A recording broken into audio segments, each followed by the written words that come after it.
Olá, sejam bem-vindos. Eu sou Mara Machado. Essa é a 5ª edição do podcast Saúde Sustentável. Os que nos acompanham já sabem, mas é sempre bom lembrar qual o propósito desse podcast. Nós queremos explorar as práticas do cuidado resiliente ao clima e à sustentabilidade, entender quais são as ações que as organizações de saúde vêm implementando para enfrentar as alterações climáticas. E queremos também contribuir para o aumento do conhecimento, a melhoria das práticas e das atitudes dos profissionais da saúde e dos gestores com a relação à saúde sustentável. E também queremos fornecer alguns insights para que se tornem políticas públicas e diretrizes de melhores práticas para a garantia da saúde sustentável.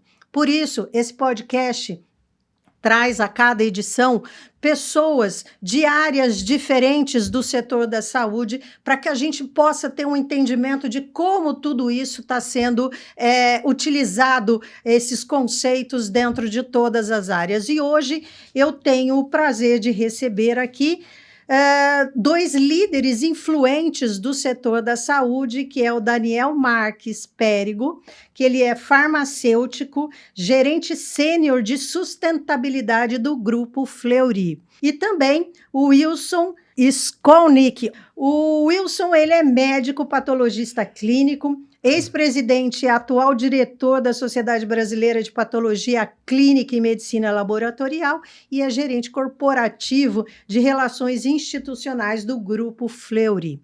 Eu agradeço aos dois pelo tempo de vocês aqui, é super importante a presença de vocês, porque a gente vai lidar com um assunto muito complexo, que são os laboratórios dentro do nosso sistema. Com certeza. Obrigado, Mara, pelo convite. É um prazer poder participar e compartilhar um pouco da nossa experiência com vocês. Eu também quero agradecer o convite, é uma honra para nós estarmos aqui nessa iniciativa do IQG para tratar de um assunto que talvez não seja muito novo, mas ainda precisa e merece muita discussão. Muito bom. E para a gente começar, eu acho que o Wilson já deu aí o start, né? Quando a gente fala de desenvolvimento sustentável, a gente tem muitas percepções e muito poucas ações, né? A gente tem visto que os números estão começando a aparecer agora, mas ainda bastante inconsistentes. E quando a gente fala de laboratório, mais ainda, né? E o laboratório responsável por um uso intensivo de água, energia, plásticos de uso único, né? Então, a gente tem números aí bastante assustadores do quanto de plástico se usa dentro dos laboratórios, e tudo isso é um fardo ambiental. Vocês acham que os laboratórios aqui no Brasil, a sua rede e os demais laboratórios já começaram a pensar em políticas, estratégias e formas de enfrentar o que a gente tem aí pela frente? Eu poderia talvez iniciar te respondendo negativamente a essa questão. Embora nós tenhamos aqui a presença do Daniel Périgo, que já trata há muitos anos desse assunto, talvez esteja no nível mais avançado, mais desenvolvido em termos de ações práticas dentro do Grupo Fleury, onde ele trabalha, né? E, por acaso, eu também somos colegas no Fleury. Então, eu assisto lá, já de alguns anos, muito aprendizado e muitas práticas, mas eu não vou aqui adiantar nada, eu vou deixar para que o Daniel nos traga essas experiências. Então, no nosso setor, se eu puder fazer um breve histórico, eu diria que não temos iniciativas a contento ainda para auxiliarmos na solução dessa questão da sustentabilidade, da questão das emissões de gases estufa, né, que estão trazendo, na verdade, todas essas alterações climáticas. Se você me der licença, Mara, para eu retroceder um pouquinho no tempo, eu queria lembrar que os profissionais que trabalham em laboratórios clínicos, eles começaram como cientistas, com uma atividade artesanal. Eles criavam suas fórmulas, pesavam seus sais químicos, preparavam seus reagentes e realizavam as suas análises. E há cerca de 50 anos, os laboratórios foram beneficiados com os avanços tecnológicos e também científicos. E o resultado disso foi a automação. E essa automação nos propiciou, até hoje, a realização simultânea de dezenas de exames para um número enorme de pessoas. Então, isso trouxe vantagens para o cuidado em saúde. O laboratório clínico, por meio dos resultados de exames, contribui para a prevenção de doenças, para a promoção de saúde, na definição precoce de diagnósticos, na definição de alguns tratamentos e também no gerenciamento. Mas toda essa história foi para contar o lado bom da nossa atividade. E aí você nos trouxe uma lembrança perfeita na tua introdução, Mara, quando você mencionou que para nós exercermos a nossa atividade, Daniel, a gente gasta água, a gente consome energia elétrica, nós geramos resíduos, muitas vezes químicos, e, portanto, precisamos dar conta dessa nova situação. Então, para começar, deixaria aqui o problema, repetindo que, infelizmente, nós não temos ainda as respostas do nosso setor. Vou deixar 2 provocações para nós abordarmos em seguida. Porque quando nós falamos da nossa atividade e dos impactos que são gerados, a gente precisa falar também do número de exames que são realizados. E aí nós temos 2 problemas para explorar. O primeiro deles é a superutilização, o overuse. E o segundo, a subutilização. Mas podemos falar disso adiante. Então, Mara, o setor de saúde, de uma maneira geral, ele não é um setor protagonista na pauta ambiental, na pauta de ESG. Ele não foi um dos primeiros setores econômicos a adotar essas práticas, né? Isso veio muito ali do setor industrial e depois de outros serviços, como o serviço bancário, e depois chegou na área de saúde. Então, a gente já saiu ali com um pouco de atraso quando a gente fala sobre as questões de sustentabilidade, apesar dos impactos ambientais das nossas atividades serem historicamente conhecidos, né? O que a gente percebe hoje na área laboratorial é um entendimento e uma consciência maior em relação a alguns aspectos ambientais, por exemplo, a questão da geração de resíduos, porque é algo muito inerente aos nossos processos, geramos resíduos químicos, resíduos biológicos, rejeitos radioativos, outros resíduos, e esse é um assunto bastante regulamentado, né, pela vigilância sanitária. E ainda existe espaço para que os laboratórios desenvolvam melhores práticas nesse sentido. Isso é real, né? A indústria, o setor industrial no Brasil consome 40% de toda a energia que é produzida. E mais de 12% ficam com os hospitais. Então, assim, isso é um impacto muito grande. Boa parte disso, quem utiliza são os laboratórios, né? São conhecidos aí por esse alto consumo. E o que é que a rede de laboratórios tem feito para minimizar esse consumo excessivo de energia? Acho que hoje a gente tem, né, a gente já trabalha historicamente esses temas, né, desde a nossa certificação ambiental. Ela aconteceu em 2002. Então, a gente vem desenvolvendo desde 2002 uma série de iniciativas na companhia, né? A gente tem metas de redução de consumo de energia e a gente também foi adquirindo mais maturidade na gestão do consumo de energia da companhia como um todo. Hoje a gente tem investido muito na diversificação da matriz energética do grupo, né? Então, atuamos muito com a compra de energia no mercado livre, né? E a gente escolhe fontes mais sustentáveis, como biomassa, energia eólica, energia solar. Nós também investimos ali na geração distribuída por meio das PCHs, ou pequenas centrais hidrelétricas, né, que também tem impacto ambiental menor no processo de geração de energia. e em usina fotovoltaica. Então, nós temos hoje 5 usinas fotovoltaicas dedicadas à produção de energia solar para o grupo. São 3 no Rio de Janeiro, 2 em São Paulo, representam cerca de 17% do consumo total hoje do grupo, e isso tem reduzido a nossa dependência da energia distribuída. Acho que uma outra questão que a gente aprendeu foi com a certificação LEED, né, que é Leadership in Energy and Environmental Design, é uma certificação de edificações sustentáveis. Nós temos 6 unidades da marca Fleury em São Paulo certificadas, e um dos principais requisitos é a redução do consumo de energia. E isso trouxe aprendizados que puderam ser depois aplicados em outras unidades, sejam eles relacionados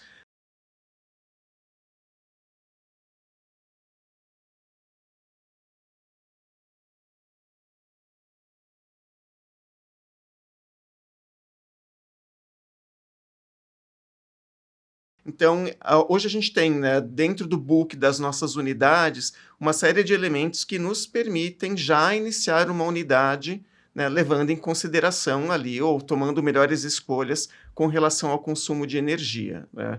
E isso também se reflete ali em outras questões, né, quando a gente fala em emissões, por exemplo, porque energia elétrica é uma fonte importante de emissões da companhia, mas também, por exemplo, ao olhar para transporte, hoje a gente tem investido no transporte de drones, por meio de drones. Então, já temos 2 rotas, né, uma na Bahia, em Minas Gerais, de transporte de amostras por meio de drones, e isso também ali, não necessariamente relacionado ao consumo de energia, mas a redução de emissões é uma iniciativa importante e nós temos aprendido por meio dela.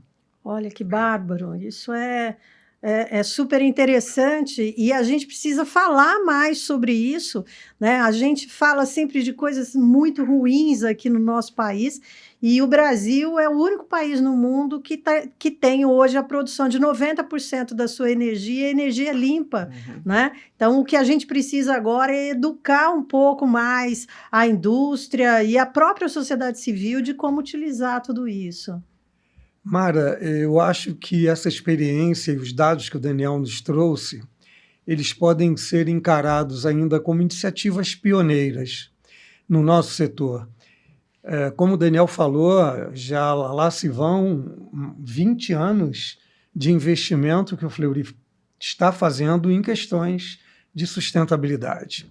Nós temos outros grandes grupos que atuam no nosso setor que também têm tentado lidar da melhor forma com esse assunto. Mas, de modo geral, eu que milito aí em algumas instituições do nosso setor, pelo que eu tenho visto e pelo que eu conheço, eu, sem grandes dúvidas, poderia afirmar que nós estamos ainda na fase de sensibilização.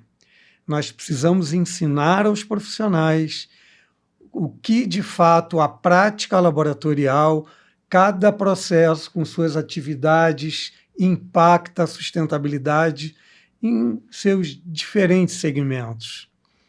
E, nesse sentido, eu destaco aqui uma iniciativa da Associação Brasileira de Medicina Diagnóstica, que realiza um evento anual, um fórum anual, de 1 dia de duração, mas que no ano passado, entre os palestrantes, trouxe o professor Carlos Nobre, que é um cientista muito considerado, que estuda exatamente o aquecimento global e tem servido de referência aqui no nosso país. E ele proferiu uma conferência exatamente no sentido de alertar para as consequências, né, das nossas práticas e o que deveria ser feito.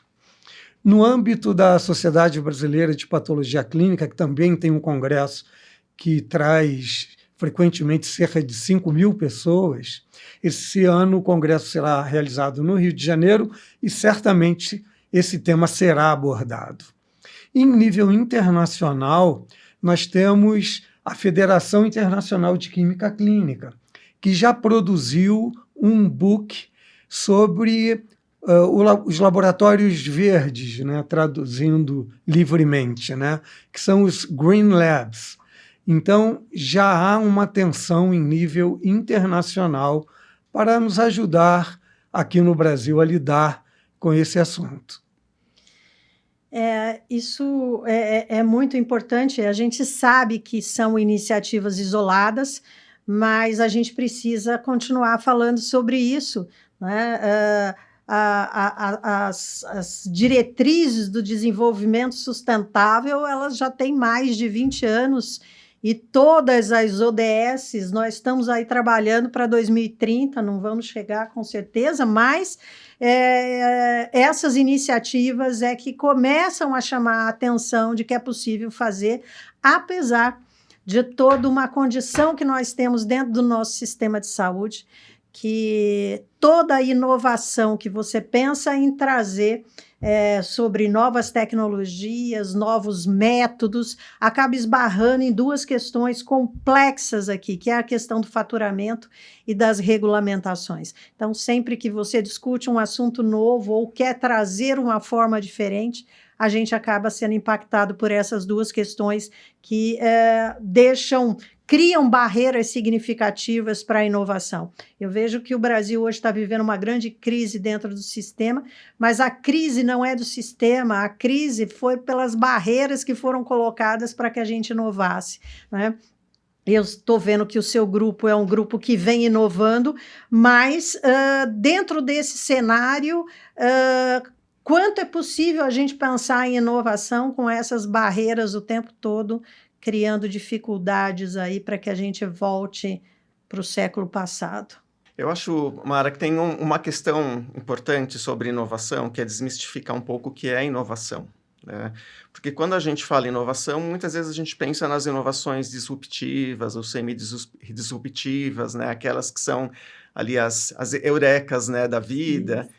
E que geralmente ou que trazem uma dependência maior das novas tecnologias, né? Mas a gente trabalha muito no grupo também em inovação incremental, que é a inovação que vem ali a partir da melhoria dos processos, né? E também a aproximação do grupo de outros grupos, de outros ecossistemas que também estão inovando e que podem trazer soluções que muitas vezes a gente nem pensou, né? Acho que eu tenho 2 exemplos aqui que eu poderia dar, né? Um deles é uma parceria justamente da área de sustentabilidade com a área de inovação, é um programa que chama Impacta Grupo Fleury, e o foco é trabalhar a aceleração de negócios de impacto que atuem com assuntos e relacionadas às metas de ESG da companhia. Então, por exemplo, o ano passado, um dos temas que nós priorizamos foi resiliência às mudanças climáticas, e a gente foi buscar startups que têm atuado nesse sentido e que eventualmente poderiam trazer uma aproximação interessante para o grupo e novas soluções nesse sentido, né? E o outro ponto também é como a gente estimula internamente as áreas na busca de melhorias, né, e inovações incrementais que tenham ganhos, né, por exemplo, de satisfação de cliente, redução de custo, mas também ganhos ambientais. A gente tem até uma premiação nesse sentido, né? A gente estimula que as áreas registrem as melhorias contínuas que estão aplicando nos seus processos, mensurem os ganhos, e a gente faz anualmente uma premiação ali da melhoria contínua, uma forma de estimular as pessoas a desenvolverem inovações, né, mas com uma menor dependência aí do custo e também de um cenário regulatório que muitas vezes não é tão favorável. Mara, você mencionou aqui um ponto importante também na nossa conversa, e eu me refiro à regulamentação. A gente sabe que o setor de saúde é muito regulado, não é? A gente tem aqui no Brasil, desde aí do ano 2000, a criação da Agência Nacional de Vigilância Sanitária, que, sem dúvida, exerce um papel essencial, né, na regulação tanto de produtos como de serviços de saúde. É um bem necessário e tem nos protegido a população como um todo e orientado a nós, que somos prestadores de serviço, em nossas práticas. Até aí está tudo certo. Mas o que eu escuto falar é que a regulação briga um pouco com a inovação. E a inovação chega antes, né? E o que exige de nós uma reflexão. Eu quero trazer aqui um outro ponto que você também mencionou, que é a utilização pelo nosso setor de plásticos descartáveis, que são usados desde a coleta de sangue, por exemplo, e de outros materiais biológicos, até os insumos que nós utilizamos dentro dos nossos equipamentos, onde as reações, de fato, as reações analíticas acontecem.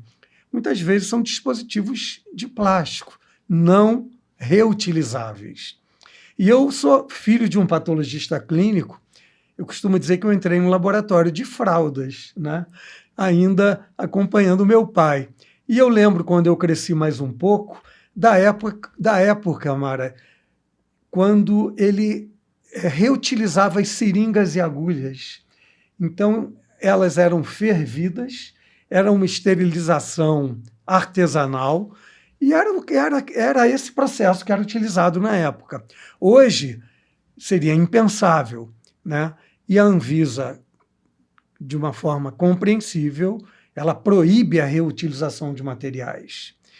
Mas esse convite que você nos fez, Mara, para estar aqui discutindo sustentabilidade no setor de laboratórios, me estimulou a estudar um pouquinho o assunto. E um dos artigos a que eu tive acesso, ele trouxe uma informação importante de que seria mais barato investirmos em reutilização de materiais, mesmo considerando o custo de energia elétrica, porque esse processo seria mais sustentável. E eu fiquei surpreso ao me deparar com essa informação. Mas eu acho que a mensagem principal que esse artigo traz é: precisamos refletir em que nível a regulação precisa ser modificada para nós lidarmos da melhor forma com a questão da sustentabilidade. Essa é uma discussão mundial agora, o que fazer com esse plástico todo que nós estamos gerando, e a indústria da saúde é que tem causado um grande peso em toneladas por ano sobre esse uso único de plástico, né? E isso é uma questão que precisa ser melhor regulamentada. Muitos países lá fora já começaram a rever essas questões, né? Mas existe uma pressão da indústria também que a gente precisa tentar entender, mas ainda é um assunto que a gente vai ter que refletir. Eu também sou da época que se esterilizava seringa e agulha, né, no papel crepom. Então, tem muitas coisas aí para a gente começar a refletir que são importantes, que eu acho que é a função desse podcast aqui, né? E isso tudo, esse plástico, esses resíduos, isso tudo tem criado aí um impacto nas questões climáticas. Então, a gente está vivendo uma nova medicina agora, né? A medicina das alterações climáticas, as doenças infecciosas estão evoluindo de uma maneira absurda, e estamos vivendo aí uma epidemia da dengue. Parece que não, mas ela é real, né? A Covid não acabou, parece que acabou, mas ela não acabou, a gente sabe disso. Então, assim, as alterações climáticas estão trazendo uma nova forma até de fazer o diagnóstico e depois atuar com tudo isso, né? Que hoje está sendo chamada de medicina das mudanças climáticas.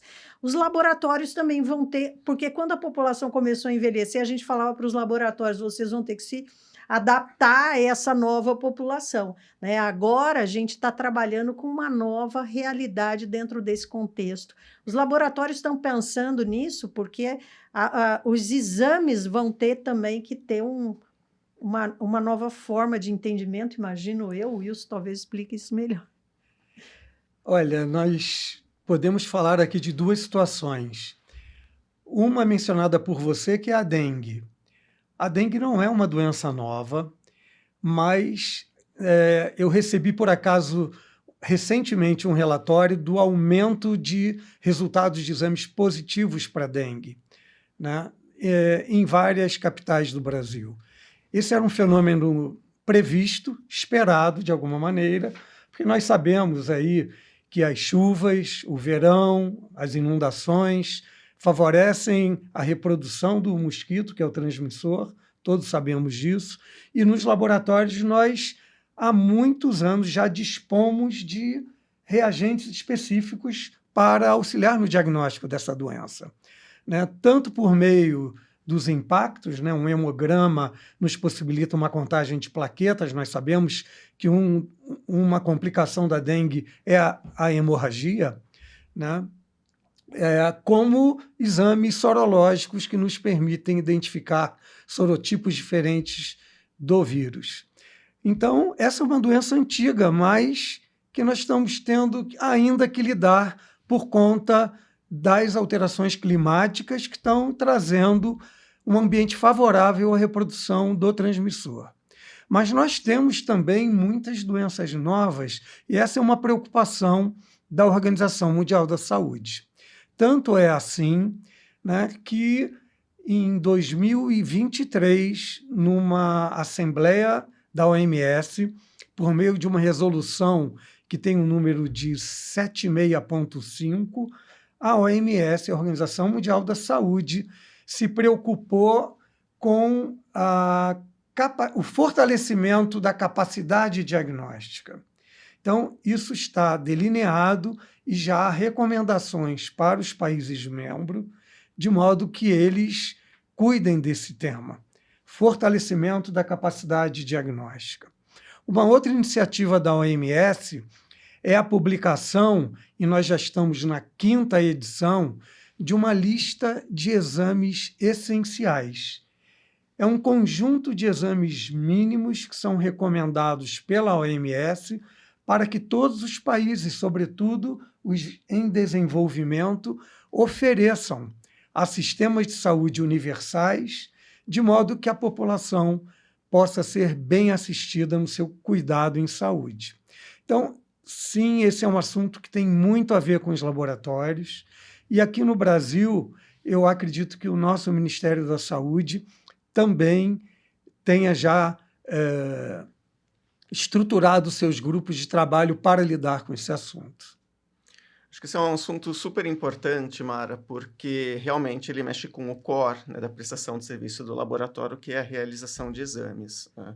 E os laboratórios, eles precisam trabalhar mais o conceito de riscos e oportunidades climáticas, né? É claro que a mudança do clima, ela traz riscos, né, para a operação de todas as empresas, inclusive para as empresas de saúde. Então, é importante que a gente entenda esses riscos e como a gente prepara a nossa operação para que a gente tenha uma operação mais resiliente a esse ponto, mas também traz oportunidades. Então, quando a gente fala, por exemplo, de doenças emergentes, né, isso é uma questão de saúde, muitas vezes uma questão de saúde mundial, mas tem uma oportunidade, né, para os laboratórios nesse sentido de aproximarem, né, as suas técnicas de pesquisa, desenvolvimento, né, seja para o desenvolvimento de novos testes ou para o aprimoramento dos testes existentes, para que eles sejam mais ágeis ou mais precisos nesse sentido, né?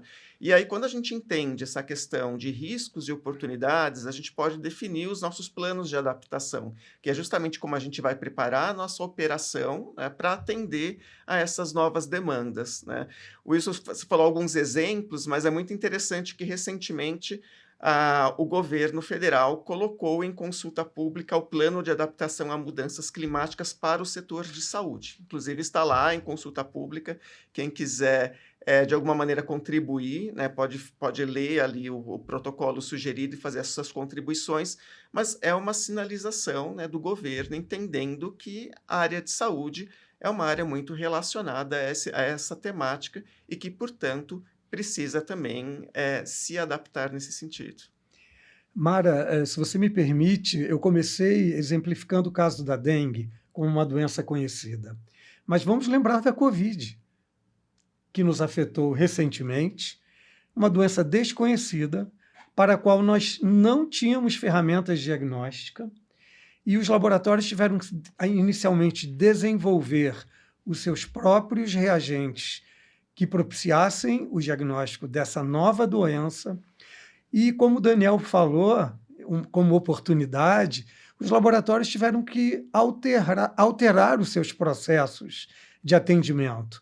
Muitas unidades de atendimento tiveram que ser fechadas, e o atendimento domiciliar ele cresceu enormemente, algo que vem sendo mantido até hoje. Houve uma mudança de cultura. Então, nós temos aí alguns exemplos de uma mobilização necessária, de modo que, da nossa parte, isso vai exigir uma prontidão e uma abertura e, sobretudo, para as inovações necessárias que vão nos permitir lidar com essas novas doenças, e há muitas doenças emergentes que podem aí nos preocupar no futuro. Com certeza. Eu acho que de tudo que a gente falou aqui, a gente entende que o desenvolvimento sustentável hoje, ele cresceu muito, né? Passa aí pela resiliência climática, a eficiência operacional, eficácia de custo, otimização de recursos. O que antes a gente entendia como sustentabilidade, a questão só da energia, hoje a coisa ficou um pouco mais ampla. E eu acho que o Wilson falou uma coisa importante: os laboratórios estão tendo a grande oportunidade de desenvolver ações positivas relacionadas a tudo isso que está acontecendo, né? Então, para a gente finalizar agora, né, eu ficaria aqui horas discutindo sobre esse assunto. Eu queria que vocês me dissessem, o futuro está aí, a gente vai ter que lidar com ele, e os laboratórios estão prontos. Nós estamos prontos para trazer essa abrangência toda que é hoje a questão da sustentabilidade? Eu diria que ainda não. Temos um caminho pela frente. Precisamos unir esforços para lidar com essa questão. O setor de saúde já tem alguns problemas que ameaçam a sua sustentabilidade, e aí, tanto na área pública como na área privada. Você passou aqui, em algum momento, perto de uma questão também importante, que é o reconhecimento ao investimento nessas iniciativas, algo que o movimento da qualidade não nos trouxe, nos frustrou de alguma maneira, e agora estamos diante de um novo desafio, que é o da sustentabilidade, lidando com todos esses ofensores aí, que acabam afetando a emissão dos gases de efeito estufa e influenciando nos efeitos climáticos. Eu acho que a parte boa, Mara, e eu finalizo já agradecendo mais uma vez essa oportunidade que você nos dá, é que eu começo a enxergar dados concretos, métricas do impacto da realização de cada tipo de exame na emissão de gases e, portanto, influenciando na questão das alterações climáticas. Temos um futuro aí pela frente e o conhecimento já começa a ser gerado. Eu concordo, ainda tem um caminho a ser percorrido, né? Acho que o setor de saúde ele precisa desempenhar um papel mais protagonista em relação à questão ambiental e principalmente de mudanças climáticas. Hoje o setor ele é bastante lembrado quando acontece um desastre climático, porque é uma dos principais setores, né, para absorver esses impactos iniciais das mudanças, mas a gente precisa trabalhar e estimular uma abordagem mais preventiva, né? E para isso a gente vai precisar desenvolver os nossos mecanismos de articulação, porque a gente está falando de um problema global, um problema muito grande, então a gente vai precisar trabalhar junto com outros atores da sociedade na busca das melhores soluções nesse sentido. Então, a gente pode sim ocupar esse papel mais protagonista, mas vai depender aqui de um esforço e de um maior entendimento dos estabelecimentos de saúde em relação à questão das mudanças climáticas. Bom, o que a gente tira daqui é que a gente está vivendo uma emergência das alterações climáticas, né? Mais do que nunca, a necessidade agora de um trabalho colaborativo. Eu acho que o Wilson falou uma coisa importante: nós tentamos outras iniciativas, não foram tão bem sucedidas assim, mas eu acho que agora, de uma maneira um pouco mais realista, nós estamos começando a enxergar tudo isso, e entender que isto é uma necessidade e por isso que a discussão é sobre saúde sustentável. Saúde sustentável quer dizer o quê? Nós precisamos ser responsáveis pelo que nós estamos fazendo hoje para que a gente deixe para a geração futura alguma coisa que realmente gere valor para tudo isso. Bom, eu termino agradecendo a presença de vocês, né? E a todos que nos assistem, porque todo o nosso esforço em produzir esse podcast é feito para vocês. E eu termino aqui a nossa 5ª edição, agradecendo a presença do Daniel e do Wilson. E não percam as nossas próximas edições, porque esse podcast é feito para todos aqueles que acreditam que a saúde sustentável é possível e nós acreditamos. Muito obrigado e até a próxima.